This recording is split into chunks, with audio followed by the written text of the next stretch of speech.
Morning. हाँ, आपने जैसा बोला कि वो जब तक आई थिंक ट्रम्प सरकार है, ये कुछ ना कुछ अनसर्टेनिटी तो बनी ही रहेगी। जैसा एक कॉमेडियन ने कहा था जब उनकी सरकार बनी थी कि और कुछ नहीं है तो 4 साल रौनक लगी रहेगी। वो तो है, लेकिन जहाँ तक बाजार का सवाल है, भारत में बहुत अधिक तो निर्यात वाले सेक्टर है नहीं, और फार्मा में बड़ा टैरिफ लगाने में एक तरह से तो कॉन्ट्रडिक्शन है, क्योंकि वो चाहते हैं कि हेल्थ केयर की जो कॉस्ट है वहाँ कम हो। तो भारत एक ऐसा देश है जहाँ से आपको सस्ते दाम में दवाइयां मिलती हैं। तो पर वो क्या करेंगे वो तो शायद उनको भी नहीं मालूम कि फाइनली वो करेंगे क्या। तो मुझे लगता नहीं कि भारत में उतना ज्यादा आपका निर्यात है ओवरऑल, और अमेरिका को कि उस पर बहुत अधिक असर पड़े। अब ये कहानियां जो कुछ भी हैं वो तो हम लोगों ने पहले ही सुन ली हैं, तो उस पर बहुत ज्यादा भी समय लगाने का मेरे हिसाब से तो कोई जरूरत नहीं है, क्योंकि आपको भारत की खुद की अर्थव्यवस्था के संकेत भी देखने हैं, और वहाँ अभी तो सिचुएशन पहले से बहुत बेहतर है। अभी तो स्थिति पहले से बहुत बेहतर है। आप जीडीपी नंबर तो आपको मालूम है एस्टिमेट के आगे आया था, लेकिन सबसे ज्यादा जो मेरे लिए महत्वपूर्ण बात है वो है मुद्रास्फीति या इन्फ्लेशन का कम होना।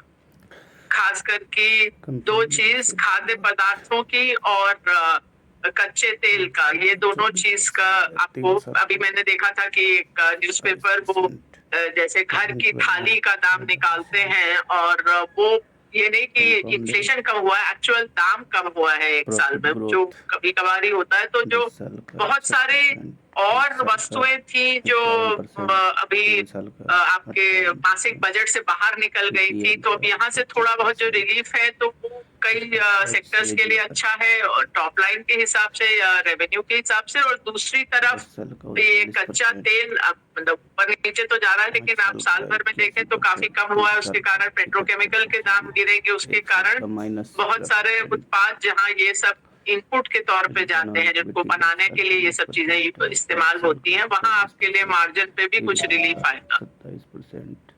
बिल्कुल देवीनाथ जी, मानसी दिस साइड, अच्छा लग रहा है आपको सुनकर, आपको देखकर। एंड सही कहा आपने, रौनक तो लगी हुई है विदेशी बाजार में जब से डोनाल्ड ट्रंप आ गए हैं।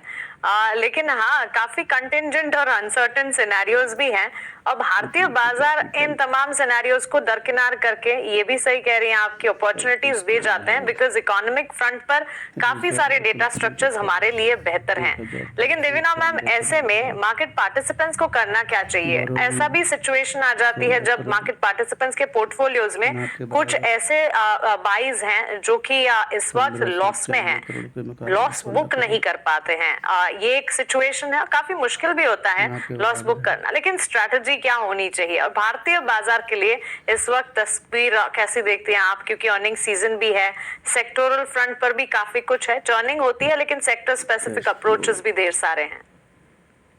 मानसी, सबसे पहले तो मैं ये कहूंगी, मुझे मालूम है लॉस बुक करना आसान नहीं होता, और ये हमारे लिए बहुत ही, हमारे दिमाग में ये चीज बहुत हजारों साल से है कि लॉस अच्छी चीज नहीं है, और इसलिए बहुत अंदर से उसमें बहुत रेजिस्टेंस रहती है।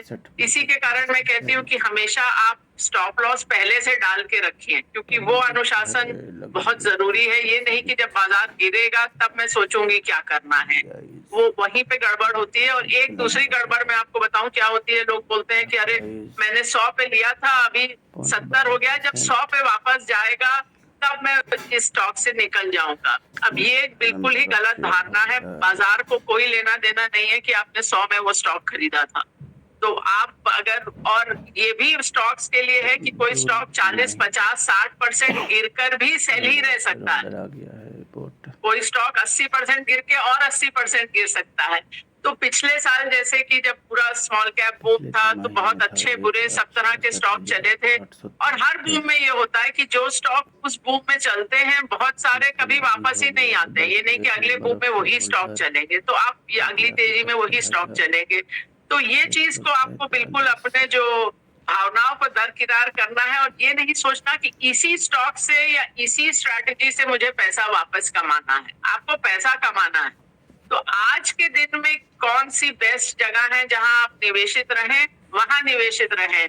ये कि आपने पिछले साल या 2 साल पहले ये स्टॉक खरीदा था, अब उससे आप निकल जाइए। अब आज की डेट में आप सोचिए कि आज मेरे पास कैश है तो मैं कहाँ निवेशित रहूं। वो प्रश्न है, यही प्रश्न हम लोग हर तिमाही पे अपने पीएमएस के लिए पूछते हैं कि आज हमारे पास कैश हो तो कहाँ निवेशित रहे, और वहां निवेशित रहते हैं। क्या खरीदा था पहले, उसको आपको भूल के करना होगा। ये बहुत ही महत्वपूर्ण बात है जो अधिकतर लोग नहीं करते हैं।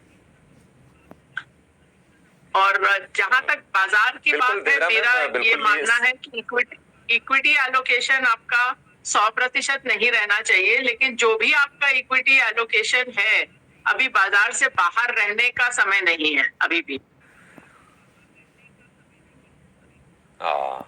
ठीक है, तो दो महत्वपूर्ण चीजें, बाजार से बाहर रहने का समय नहीं है, और